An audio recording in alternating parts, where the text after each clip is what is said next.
Can I please ask that all participants be muted?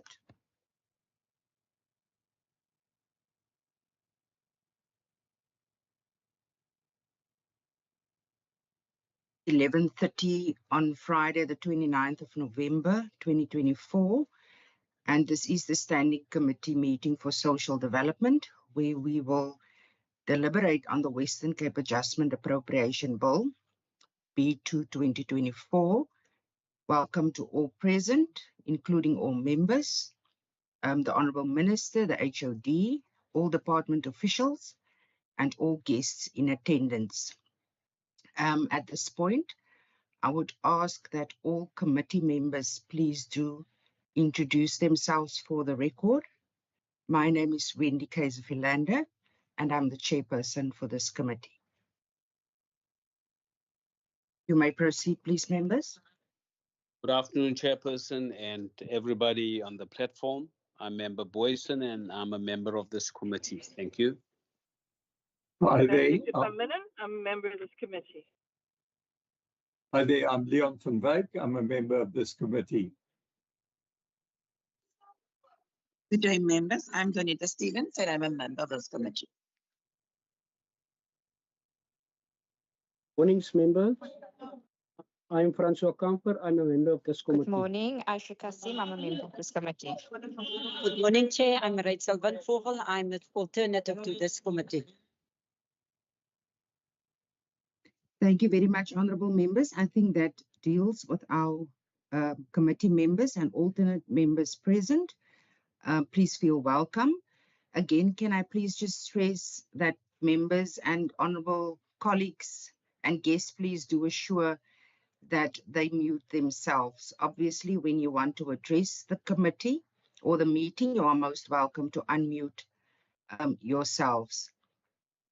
Minister Lund, good day to you, and HOD and your team. You are most welcome to kindly introduce yourselves. Thank you. Thank you, Chairperson. So I am the Minister responsible for this department, and thank you for having us here. HOD, over to you. Good morning, Minister. Good morning, Chair and honourable members and colleagues from the department. I'm Robert MacDonald. I'm the Head of Department for Social Development in the Western Cape. And I'll hand over to the colleagues to introduce themselves.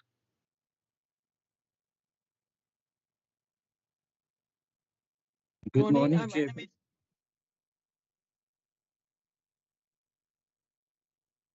Oh, Annemie. Okay, thanks, CFO. Morning, I'm Annemie van Reenen, the Chief Director for Service Delivery, Management and Coordination. Good morning, Chairperson and members. Also to the MEC and the HOD. I'm Juan Smith. I'm the CFO for the department. Good morning, Chair and honourable members. I'm Zwandi Leo, Chief Director for Community and Partnership Development. Thank you. Good morning, members and Chairperson. I am Charles Jordan, Chief Director, Children, Families and Vulnerable Groups. Thank you.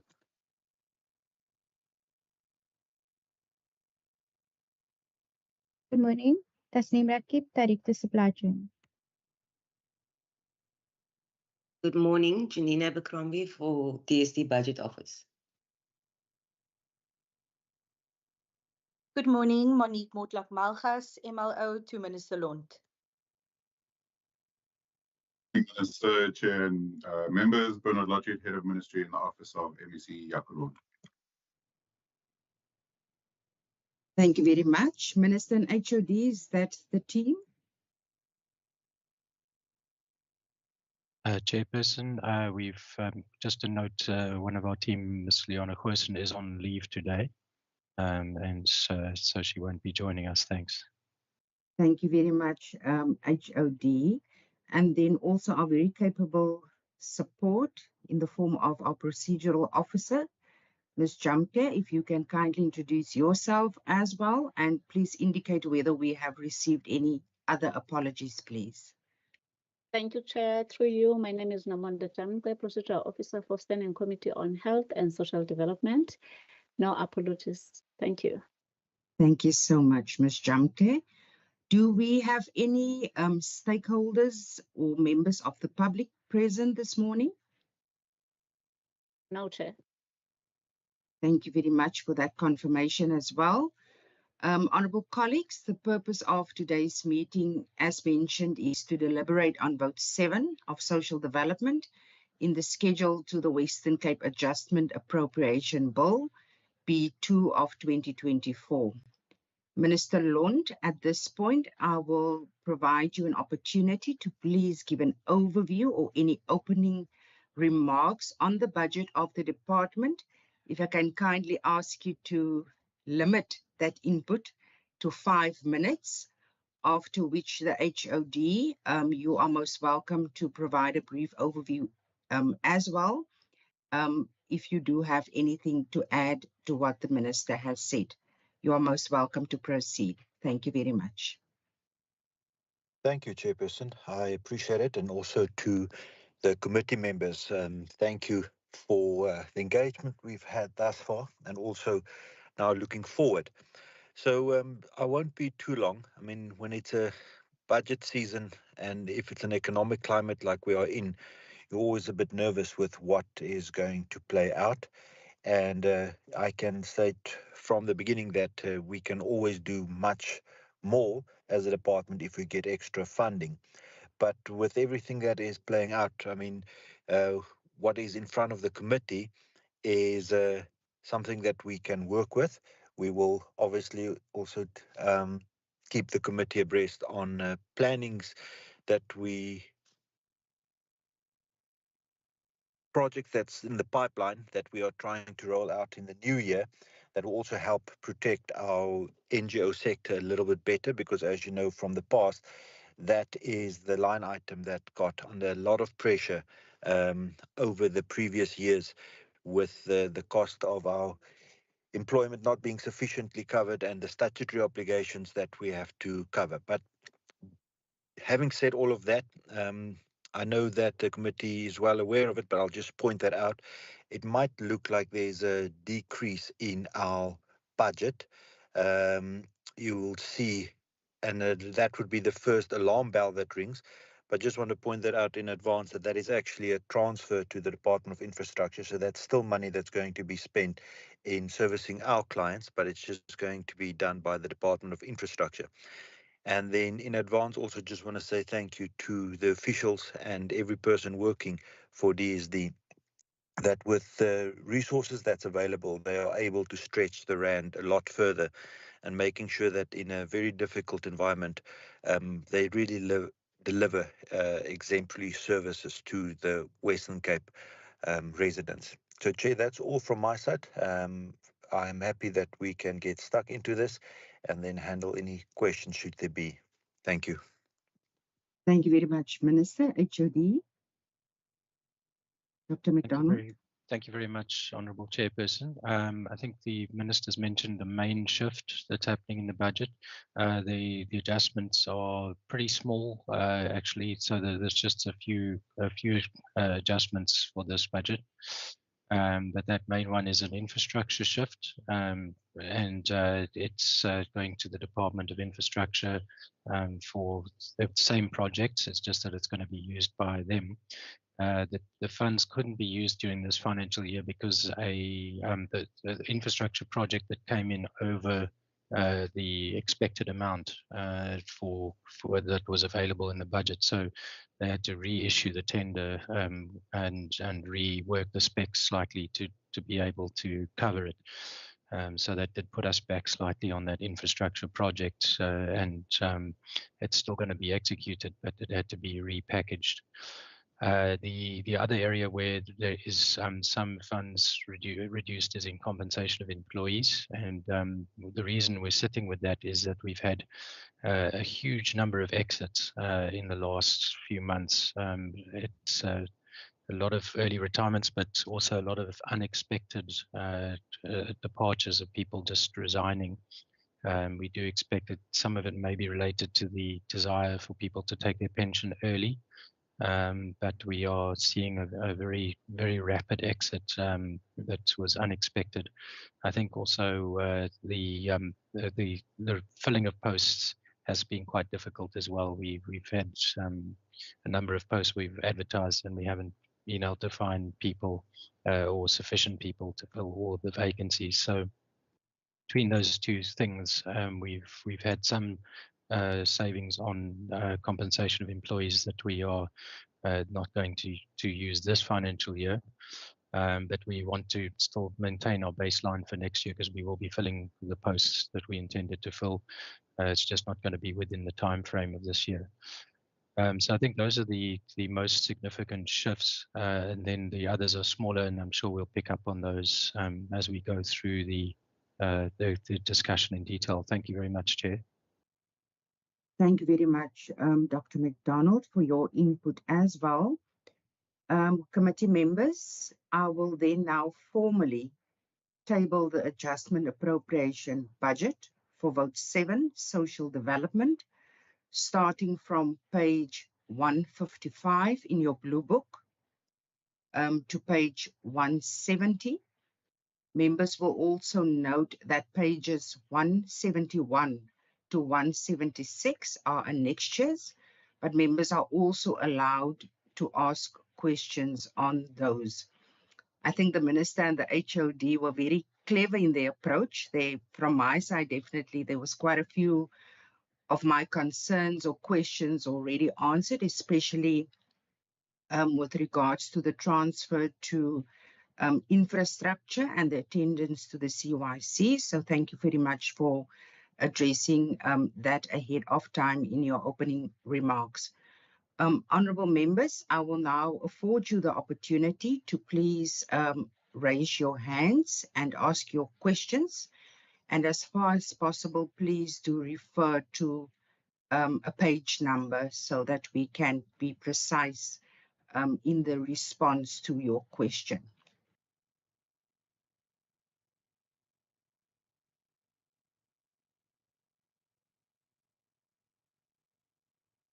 Chair. Member Van Vogel, is that you? Yes, Chair. I look like I'm struggling. My battery, my laptop's battery went it's off, its battery's flat. But the problem with me is that I'm using my phone now. I'm struggling to get all the function, the raise your hand function. So if I'm out of order, please forgive me. But my hand is up. Order when you are, Member Van Vogel, but I do understand your predicament this morning. So I will acknowledge Member Van Vogel and then I will acknowledge Member Kamfer. Member Van Vogel, you may proceed. Thank you.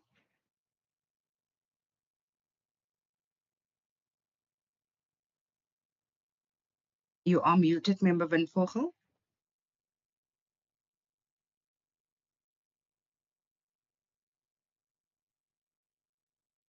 Member Van Vogel, please unmute yourself. While we provide an opportunity for Member Van Vogel to sort out the technical issues, Member Kamfer, I'm going to allow you. Thank you, Chairperson and colleagues. HOD Department, thank you. Thank you. Let me give me the opportunity to speak in my mother language that me can express my. Chair, we welcome the report and welcome the adjustment budget that is today before us, and we debate and we discuss the budget before us before we go to the final decision. Chair, as voorsitter neem ek kennis, Chair, van die afname van ons begroting in hierdie departement. Die minister het genoem, ons bekommer en die HOD soos Chair gesê het met die beskrywing van die funds, want dit was van my bekommernis om te sien dat ons het funds geskuiwe en dit was een van my vrae op bladsy 157 wat ek gevra het, hoe gaan ons dit monitor en hoe gaan ons dan rekord hou van dit terwyl ons departement juist in 'n finansiële situasie sit of terwyl ons nie ons targets kan bereik nie. Maar laat my verder toe, Chair, om voort te gaan om te sê ook dankie aan die 6 miljoen, Chair, en daarbey van die nasionale regering wat ons ontvang het, het ek so 2-3 vrae, Chair, wat ek wil graag op hierdie geleentheid terwyl ons departement hier is, sal ek wil graag weet uit ons ten minste die 6 miljoen, hoe gaan ons dit distribueer? As die departement kan ons lig werp op munisipaliteite, waartoe ons dit dan distribueer, en hoe gaan ons, is daar getekende gevalle kinders wat ons dat die 6 miljoen gaan spend om voedingsskemas en so, en ook dan hierdie budget wat voor ons vandag lê, wat ons besig is daar 'n direk voorsiening gemaak vir die afgelope tyd sukkel ons mos om ons stakens te bereik, en ek weet dit kan nie oornag gebeur nie, maar hierdie budget is daar voorsiening vir ons uitdagings wat ons op die huidige oomblik is in hierdie budget voorsiening gemaak dat ons ten minste daaraan kan werk. Baie dankie. Baie dankie lid Kamfer vir u insette en u vrae. Ek gaan onmiddellik oorgee aan die minister of die hoof van die departement om te antwoord of dan nou u vrae te delegeer. Baie dankie. Actually, if you can please handle that. You're most welcome, actually. Thank you. Chairperson, the additional money that we are getting is going to be for food relief and also for disaster relief. So that amount you're seeing there is going to be split. 3 million is going towards additional food relief to top up the feeding schemes that are struggling to meet all the needs of the people that are coming forward. And then the 3 million is going to be allocated to humanitarian relief organizations that assist during disasters. And the intention is to basically help the NGOs to be the first responders along with the department when there is a disaster. In the last year, we've seen a whole lot of fires and floods. And the difficulty is that SASA isn't able to get in there quickly with hot food and blankets and so on because they have to wait until they get beneficiary lists from the municipality or from the other authorities before they can actually activate their service providers to provide hot food and so on. And that usually takes a day or 2 days before they get those name lists. And in the interim, there's the people in halls or there are people sitting without homes and they've got nothing and they are without food and without blankets and so on. So we are putting some funds into assisting with the funding of humanitarian relief NGOs in all districts. So that there will be something to assist early on when there is a disaster. So that's what 3 million is intended for this adjustment. And we intend to carry on with that funds into the next financial year with the main budget that's coming up. So this is the beginning of an approach that we are going to be trying to bridge that gap in disasters. Thanks, Chair.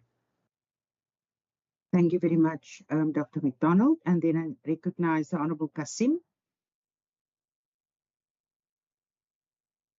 Thank you, Chairperson. Chairperson, mine is just a follow-up with regards to that amount going to humanitarian relief organizations. I just wanted to check, is there a specific list of humanitarian relief organizations who will be funded? Do you work with a specific group and who are those groups? Or if it's that there is a disaster and there are other humanitarian relief organizations who are not on that list, if there is a specific list, how do they... Is there a process where they can make application for that funds as well? Thank you. Thank you very much, Honorable Kasim. Dr. McDonald. Thanks, Chairperson. The department has currently put out a call to humanitarian relief organizations to come forward if they're interested in being funded for this purpose.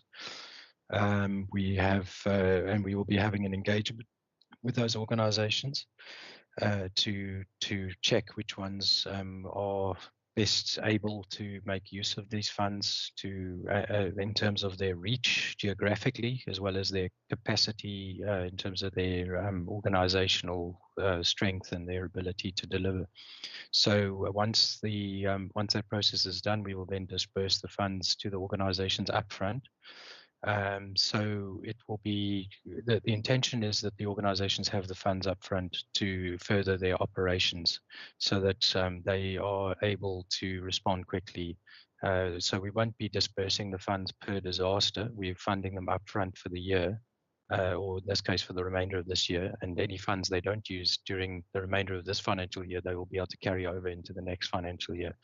And the intention is to make sure that they are resourced and ready as soon as a disaster happens, that they've got stock and they've got personnel, they're ready to actually assist on the ground.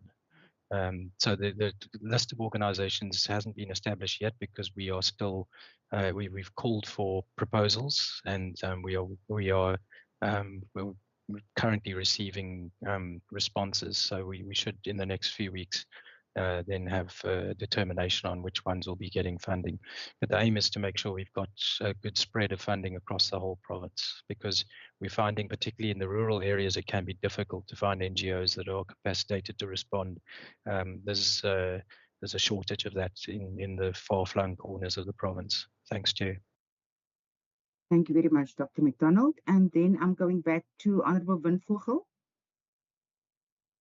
Thank you, Chair. Chair, my question is on page 156, table 7.1. I just want to understand from the department, what is the number and details of posts affected by this, and what is the anticipated impact of this? Then, Chair, on page 160, sub-program 4.3, victim empowerment. Member The victim, Chair, my sincere apologies. Just your reference to page 156, table 7.1. You asked what is the impact? Yeah, what is the number and details of posts affected when it comes to compensation of employees? Okay, that is what I wanted to know. Thank you very much. You may proceed. Thank you. Yes, and then on page, I said under page 160, the victim empowerment program. The victim empowerment program is already underfunded, and it is therefore unacceptable that the department deems it appropriate to reduce the sub-program expenditure by over 1 million.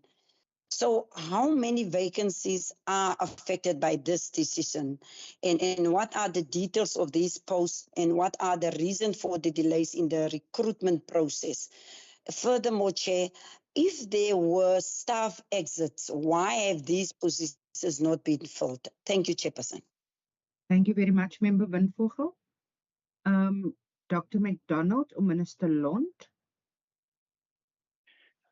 Thanks, Chair. I will deal with the two questions in sequence. In terms of, say, tables, I'm just getting the table in front of me, Chair. Apologies for the slight delay. So I think the total number of posts, we would probably have to come back to the committee in writing, because that's I won't have the exact details for you now. But I think the situation is that we are struggling with not having the funds to fill all of our vacancies. The difficulty as well is that we will then sit also with unspent funds sometimes, because with such a tight control on posts, it means that we don't have any flexibility with the use of the compensation funds. So that funding then has to be surrendered back to Treasury. The reality is that it takes anywhere between 6 to 9 months to fill a vacancy. And I think this is applicable to the second question from the honourable member as well. And that is that if someone leaves at a 1 month notice, which is what is happening a lot at the moment, then it takes us 6 to 9 months to fill that post. And if you are having someone leaving in the middle of the financial year means you're not going to fill that post even in the middle, even within that financial year, with only 6 months left of the year. Equally, even if someone leaves at the beginning of the financial year with 1 month's notice, it's still going to mean that half of the year that person's salary is not going to be used because you're waiting to fill the post. And when you have a whole number of posts in flux like this, it does mean then that you're going to have some underspending because of the period in which posts are sitting vacant while you're waiting to fill the post. So I think that would be the main reason that we're sitting with this situation at the moment. But we can provide more details in writing to the committee in terms of numbers.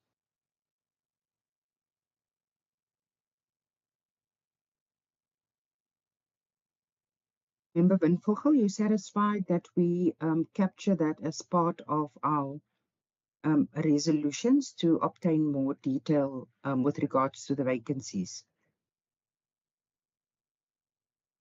Yes, Chair, problem if they can provide the details because the HOD didn't really touch on my last question. Thanks, Chair. Thank you very much, Member Benvogel. Is that the question with regards to the Victim Empowerment Program? Yes, Chairperson. Dr. McDonald? Yes, Chair, thanks. I think the principle is the same, but I'll ask the CFO just to see if he can add on that the detail behind that 1 million. And if we should also capture that as part of our resolutions, I'm sure we can do that as well. But the CFO is most welcome to respond. Thank you, Chairperson. Yes, in terms of that 1 million, because we need to when we have any underspent due to the exits as explained, we need to then make provision for the filling of posts, those adverts that we put out there in terms of that. So we would see that when we have underspent that 1 million specifically, you will see on the opposite column, it then makes also provision for posts to be prioritized and filled on that same page. And also of that 1 million, we also pay the leave gratuities of those members who exit and who retires in terms of that. Because of these unplanned exits, Chair, we cannot make a quite an accurate budget for it. And therefore, in the adjustment budget, we can then make provision for that. So it is still the same program. It just went from the one sum program, an indication, and then those that we couldn't fill, we now can prioritize those other posts to be filled. Also, where we underspend due to internal promotions, and as the HOD mentioned, when we have a person promoted in the department, then the cost of employment is not so high in terms of that. And then the exits and the number of months that we wait and the time it takes to fill a post again, that brought about the 1 million. But that money went exactly to for those other priority posts that we still in the process of filling, and also to pay the leave gratuity of those that have already exited the system. Thank you, Chair. Thanks, CFO. Chair, I think the shift was to substance abuse from victim empowerment, if you look at the table. But I think if you look at the amount, it's probably in the region of 3 posts. I think, as the CFO has mentioned as well, in these programs, we've also had quite a few occasions where we've had a more senior post advertised, and then the successful candidate is an internal person. So they move up from a level, let's say, a level 7 or to a level 11, or level 9 to level 11. And then you end up with another vacancy. And unfortunately, that is also another thing that leads us to having underspending, because then we have to fill that vacancy, which takes another 6 months or so. So yeah, it's not a huge number of posts, but we can give you the exact numbers in writing. Thanks, Chair. Thank you very much, Dr. McDonald. And then I see and recognize Member Boyson. Thank you, Chairperson. Chairperson, this is a question through you regarding the 6 to 9 months to fill a vacant post. That is... Yeah. Members, can I please ask to mute yourself? Thank you. Member Boyson, proceed. Yes, Chairperson. My question to the department, is there anything that we as a committee can assist with? Because the Department of Health and Wellness had the same thing, and that had to do with regulations coming from DPSA. And we put it in our recommendation so that we can then assist and follow up in terms of wherever that decision must be made to shorten that period, so that we can make it as part of our resolutions and keep on to drive it. Thank you, Chair. Thank you very much, Honourable Boyson. Dr. McDonald. Thanks, Chair. Yeah, it's the same issue.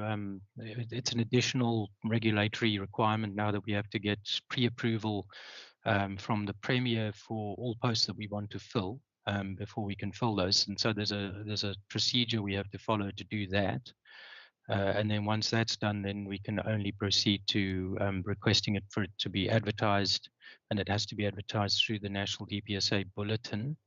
And then once that happens, then we go through all the other steps. But yeah, there is a lot of steps involved with the advertising process and filling of posts now, which does create those lags. But the other thing that does also tend to create delays with filling of posts is when we can't find suitable candidates and we have to re-advertise. And that does happen quite a lot, unfortunately, particularly with the more senior and more specialized posts. So often we are not finding someone on the first try. And then we have to then re-advertise. Yeah, the average, it pushes up the average time frame to fill posts. But the DPSA currently is very stringent about the filling of posts, so it does slow things down.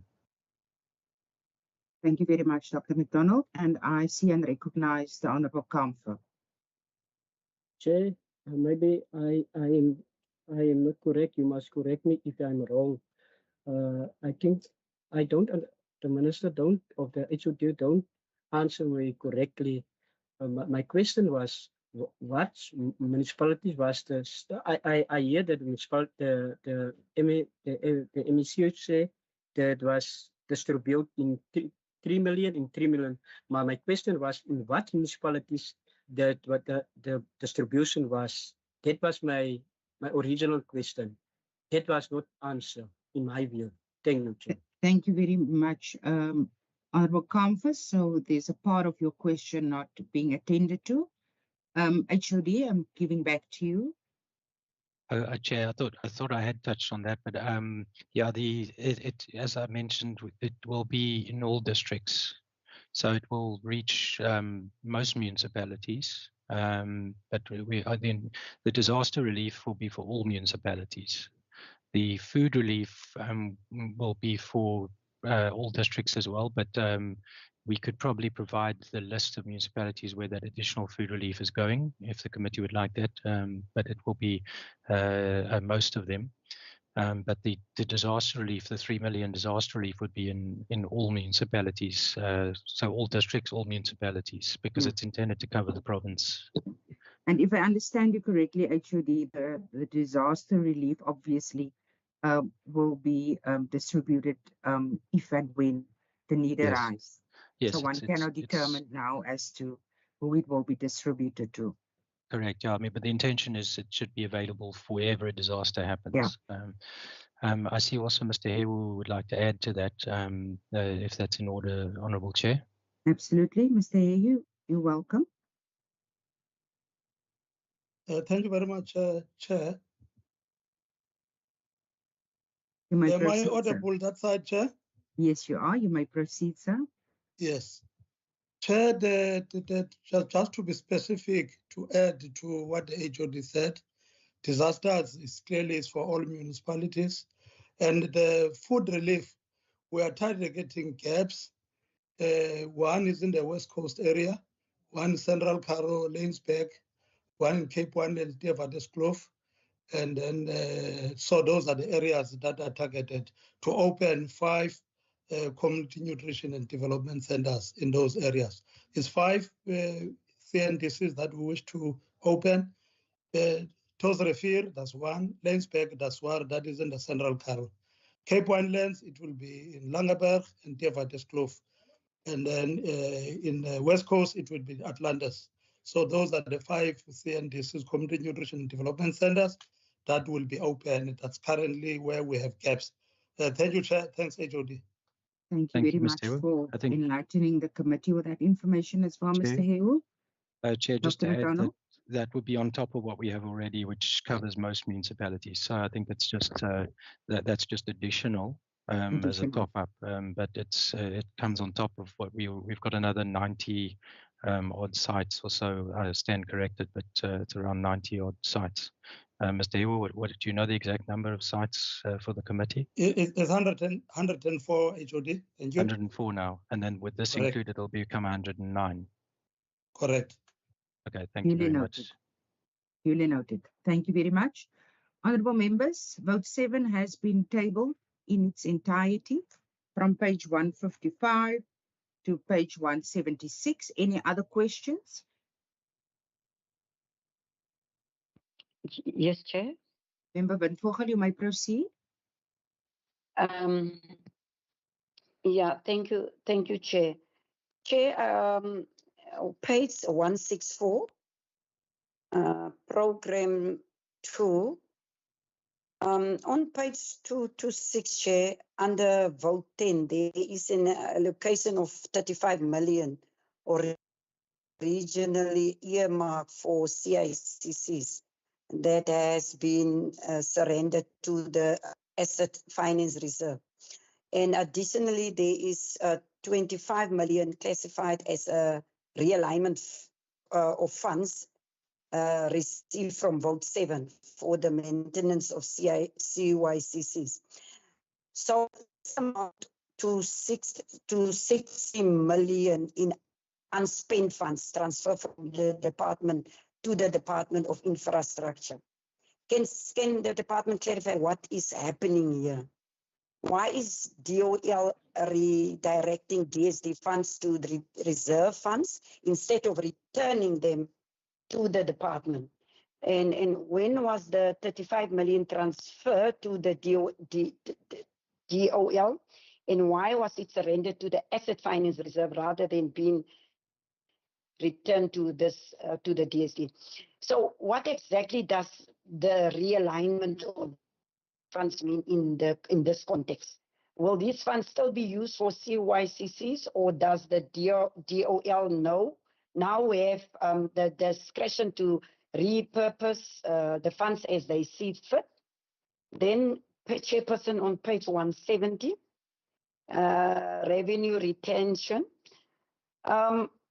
During the last ordinary sitting of the House, we highlighted to the MEC the hardship faced by our senior citizens at the Baconville Frail Care Centre.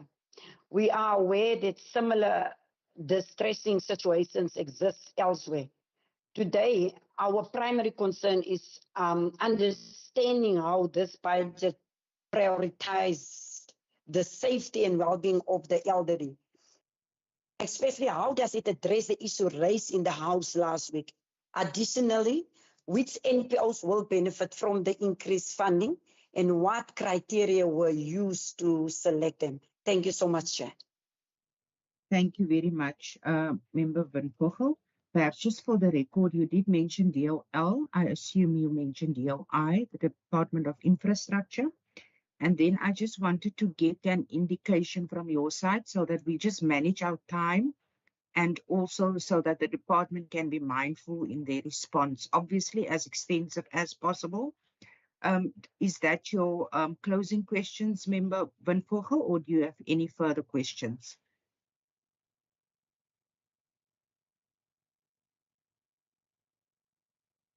Besides from any follow-ups. Sorry, Chair, that's my closing.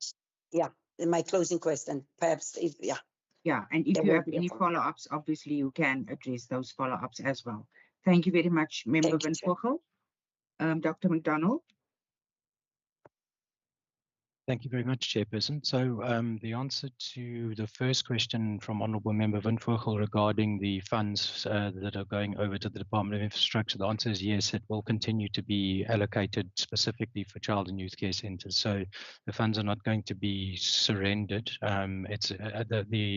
It's for the outer years as well as for this adjustment. That money is going to remain allocated for the child and youth care centres because there is a big need for the work that needs to be done there. So it will be continued. So we won't be losing that as a department. But as mentioned, the project that they want, there was a big project they wanted to embark on this year that they had to delay because when they advertised it the first time round, it came in over budget and they couldn't award the work, and they had to then go back to the specs to adjust and look at how they can make sure that this is actually going to come in within budget while still meeting the requirements of the department. So it has delayed it into the new financial year, unfortunately, by 6 months or so. But the money is not lost to the department and the work will still be completed. The other question, the second question from Honourable Member Van Vogel, yes, there's additional funds that's intended for the elderly. I'll ask Mr. Jordan just to speak to that in terms of what are we doing with the funds and what the criteria is going to be. Mr. Jordan.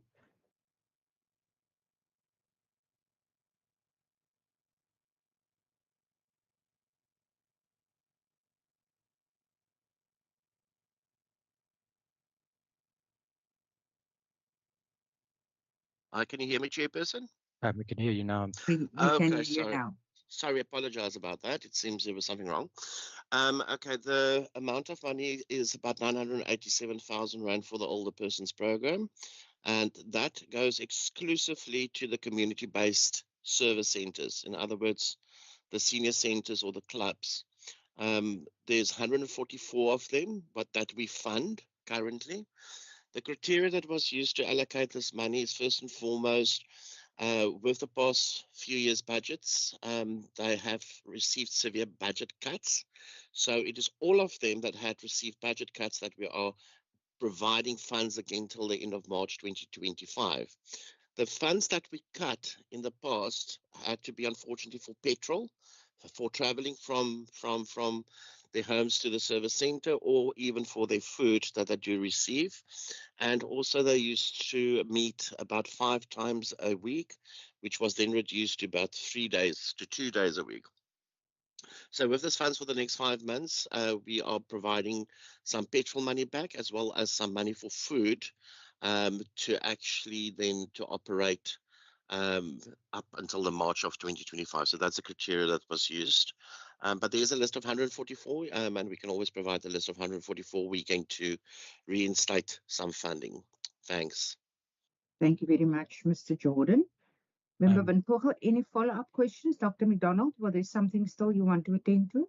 I'm sorry, Chair. I just wanted to note that we concur with Honourable Member Van Vogel that there's a concern regarding the state of the old age homes. We have made this one of our key priorities that we've flagged with the Treasury regarding shortfalls, particularly for the old age homes and the food, the quality of food and other things that is becoming a concern for us. So we have raised it, and we are hoping that we can find some support from Treasury for that, but also we will be looking at in the new year as to how we can start to pull in donors and external funding sources to try and support that as well, because it's the old age homes in particular have been affected quite heavily by the budget cuts. So we do agree that there is significant concerns there. I think the individual homes, though, there are different circumstances at different homes, and some of the homes we have seen conflict in the board being a major factor driving problems as well. So that's an additional issue. But generally speaking, we are concerned about the level of funding and the need to increase that as soon as possible. Thank you very much, Dr. Chair. McDonald. Member Van Vogel, do you have a follow-up Yes. question? Yes, Chair. You may Or proceed. therefore- Yeah. Chair, thank you. I must thank the HOD for acknowledging that there is a problem when it comes to old age homes. My concern is just I need clarity. So are you saying that with the adjustment budget, you are not going to, there's no money going into into the old age homes or this type of facilities? So I just need clarity on that. Thank you, Chair. Thank you very much, Member Van Vogel. Can you please just clarify, HOD? Chair, some of the money will be going to the same organizations that are operating the homes, because a lot of the homes also run community-based services, but this isn't specifically for the homes, because the biggest cuts were to the service centers. And so we, as Mr. Jordan has said, we're trying to put a bit more funds back into the community-based services as well, because that is where we lost a lot of traction. And the benefit of putting funds back there as well, if we can preserve these services, is that it helps also for people not to have to go to old age homes. So it reduces some of the demand for placements if we can get better community-based services. So that is the intention now. But this is not money that's going for the purpose of the old age homes during this budget period, which is only really 3 months. And what we need is more sustainable funding, because this is a once-off amount. So yeah, we are going to, as mentioned, flag this as one of our critical needs in the next budget cycle for the budget starting in April next year. Thank you very much, Dr. McDonald. I see and recognize Honorable Kassim. Thank you, Chairperson. I just wanted to get clarity in terms of older persons and, community-based service care centers for older persons. How much is exactly being pumped into these centers? Is there perhaps an exact amount? Just for clarity purposes. Thank you. Thank you, Member Kassim. Dr. McDonald, or the CFO. Honourable Chairperson, yeah, I'll ask either the CFO or Mr. Jordan just to give you the amount inclusive of the addition, which, as Mr. Jordan mentioned, is some 900,000. But there's additional money. I don't know who would like to respond to that. Whoever gets there quickest. Okay, I can maybe respond. In Afrikaans praat ons van 'n gewillige bil. I see it's Mr. Jordan. Ek is 'n gewillige bil. Yes, Honourable Chair. If we look at the total budget, currently in this current financial year, about 180 million rand is being pumped into the old age homes, and then this Member Kassim specifically about the service centres. That's about 14 million rand that we push into that community centres. Now that 14 million rand was much higher. It was about 20 million rand a year ago. So that's why we're trying to pump money back into the community-based services as well, just as the HOD have mentioned, and the reasons why. Thanks. Thank you very much, Mr. Jordan. Colleagues, I do not see any further hands. And in the absence of stakeholders or members of the public present, there is also no further submissions to be made to this committee this afternoon. At this point, Honourable Minister Lund, I will then ask you to please convey your closing remarks, as well as the HOD if you so wish, sir. You may proceed, Minister. Thank you, Chairperson. I don't think we have to say a lot more at this stage. I want to thank the committee for the work that they are doing, and I'm looking forward to working together with the department. And just a special word of thanks for the HOD, the chief directors, and all their teams for what they are doing. But that's all from my side, Chairperson. Thank you so much. Right, thank you, Minister. HOD. Thank you, Honourable Chairperson. I think the one thing I forgot to mention when we were talking about the delays in filling a post is also a change that the DPSA has made with regard to the use of previous recruitment selection processes to piggyback when appointing. Something we used to be able to do is if we had recruited, for example, a few months ago, social workers, and we still had a short list that we had people on who were suitable and we didn't appoint those people, then we could use that to fill a different post. We could do the same with any other types of posts.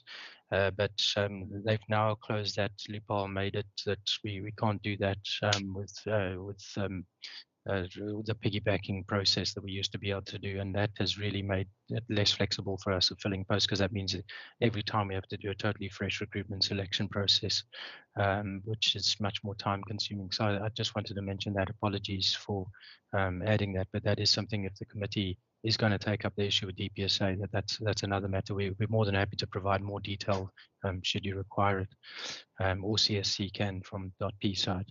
But thank you very much to the committee for your support and for the robust questions. I think we was happy to assist and provide information wherever required, and it keeps us on our toes. So thank you, Chairperson and honourable members, for giving us your attention.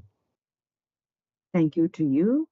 And just on your latter comment, HOD, I think what latches on to what member Boyson raised, I just ask our PO to please note that for the record. I think that is really something that the committee in our capacity should definitely pursue. At this stage, I will then excuse Minister and HOD and the entire team. But before you go, from my side, and I think I speak on behalf of the committee, we know it's tough times. Thank you so much for what you do within the constraints. We do appreciate. And if I heard correctly, during our deliberations, there's also possibilities of bringing partners on board. And we really look forward to just bettering and see how best you as a department can extend the services to the people of the Western Cape. Much appreciation and have a most wonderful day ahead. Thank you so much. You are excused. Thank you, Chair. Thank you, Chair. Thank you. And then committee members, please remain so that we can continue with our business.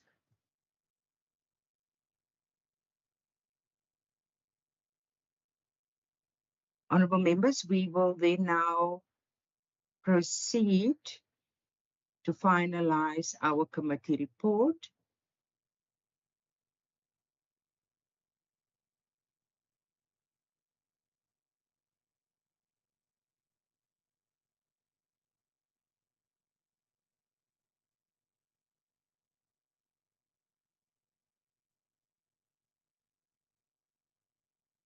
Jamke, will you be flagging that report for us? Members, are there any resolutions or requests for information or recommendations from the adjustment appropriation budget that was presented by the department today that you would want to have minuted? I see the Honourable Van Wyk. Yeah, all that I'm suggesting, Chair, is that we propose the adoption of the adjustment appropriation bill. Ms. Jamke, is it possible for you just to make it a bit bigger? Zoom into the document a bit more, please.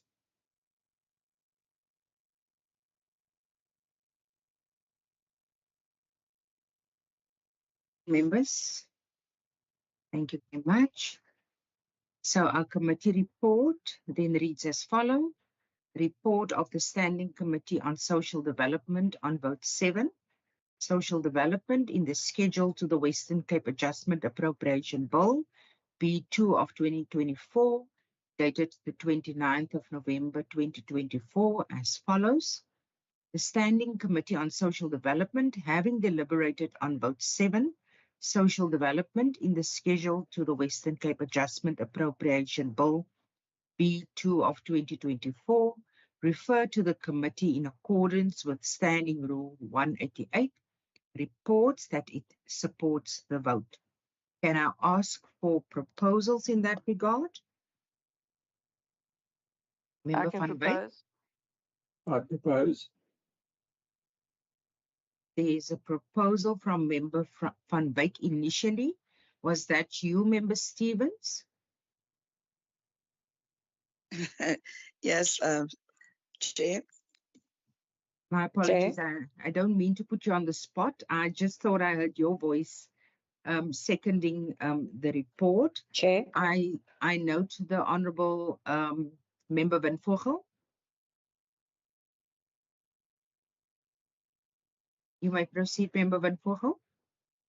Chair, am I audible? Chair? Yes, you are. No, I just want to.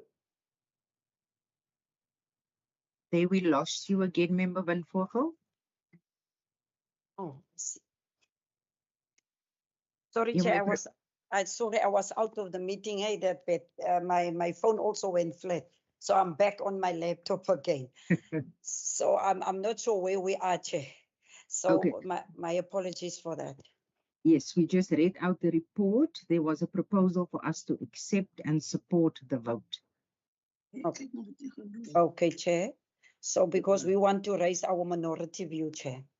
As the African National Congress, you then raise your minority view or express your minority view. Duly noted. Member Kasim. Member Francis. Thank you, Yes. Chairperson. The EFF would also, for record purposes, for you to note our objection to the vote. We'll give our reasons in the debate. Thank you, Chairperson. Thank you very much, honourable members. You are then obviously welcome. Ms. Jamke. Sorry, Chair, a member Van Vogel is not a permanent member for the committee. Therefore, she cannot raise the Member Van minority Vogel. view. Okay. Thank you. Thank you for your sound advice, Ms. Jamke. I guess that is why Member Kamfer would like to address the meeting. Yes, you may Chair. proceed, Member Kamfer. Yes, Chair. Yes, colleagues. Chair, ooreenstemming met reël 90, die ANC kan nie die budget support op hierdie stadium nie. Ons wil dit graag op rekord, amptelik op rekord plaas. Dankie, Chair. Baie dankie, lid Kamfer. Dit word dan so genotuleer. I'll just read out the report again.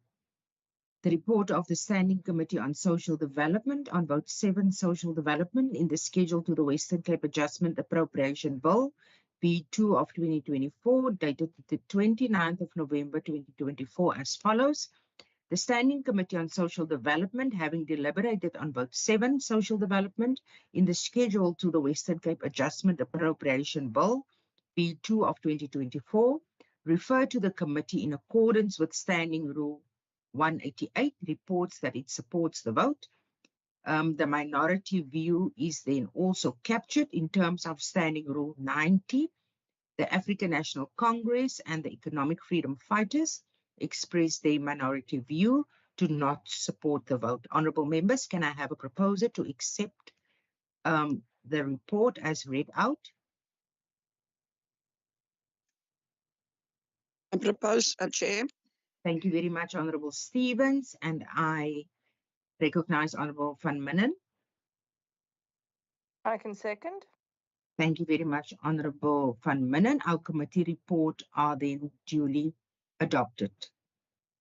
Ms. Jamte, are there any other business that we need to attend to this afternoon?